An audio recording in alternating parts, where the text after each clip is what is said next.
it is a struggle every day, and it's never something that you like achieve, I think, because even if you get woke to how masculinity has a lot of negative sides and everything, you've been socialized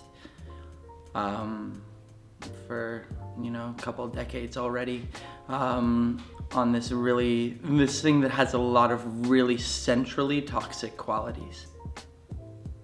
It's hard because it's easy. It's easy to fall back into what you're used to. It's easy to fall back into the easy thing, but it's worth not. It's worth not being an exploiter and a harmful person. It's worth loving. It's not worth excluding yourself and excluding others. I think it's really, really worth it to come in with open arms to everyone. And I think we need to revolutionize our expectations in this community. I find that when people sort of learn to accept that and learn that intimacy isn't something to be afraid of, they're a lot more willing to connect with other people on that really deep emotional level that I think is so important. I was dealing with a lot of loneliness and was getting very angry and doing the typical reaction and trying to lift weights more and trying to do a lot of really masculine things, things that I hated, but things that I always kind of went to when I was angry, or when I was upset, or feeling lonely or feeling sad. And I think that underneath I always knew what I was craving, and I always knew what I was seeking.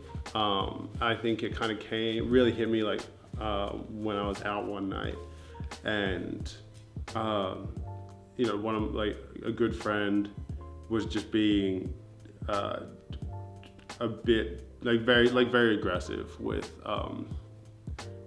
another person who I felt was who I knew and I was very close with, and I just went man, why are you being so this is another person, treat them like another person. And then I have heard multiple stories of friends who identify as female of mine that were that had all these terrible experiences that I had no idea about.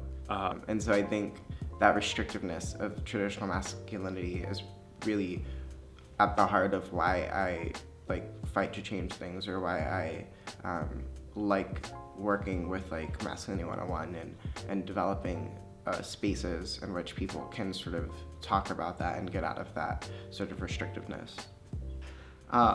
And I think if there was one thing I could change about masculinity, it would be the idea that you have to be a leader or you have to be alone or individual, because I think so many people get caught up in needing to be the only one that excels at something or being self-sufficient, and it's just so harmful because there's so many people that are willing to help you and are willing to do so much for you, but you're completely reticent to go to them and ask for help and want that. And I think I've learned that going to people and asking for help and saying, I need this from you, I need support, I'm not okay, is really, really powerful, and it's made me grow as a person, and it's made my life so much more rewarding. It's important to let people know that, from all genders, that it's okay to open up, and, no feeling or sentiment is limited to one gender. I think we just need to be more open and caring as a people overall. There's a way in which you can live where you're able to love other people, and in this society to be a man and to fit societal notions of masculinity does not give you that space to love other people in the way that you're supposed to. And I think that when you're not able to love, you're not really able to live. There's definitely this expectation that I'm dominant, that I'm hard, that I have to be on top of things. I have to be I just have to be really right at here all the time. It becomes a goal to kind of destroy that in yourself so that you can love people in the way that you're supposed to love them. Because people are there and they say, I'm here for you, I need you, and you need me, and we're gonna help each other through this.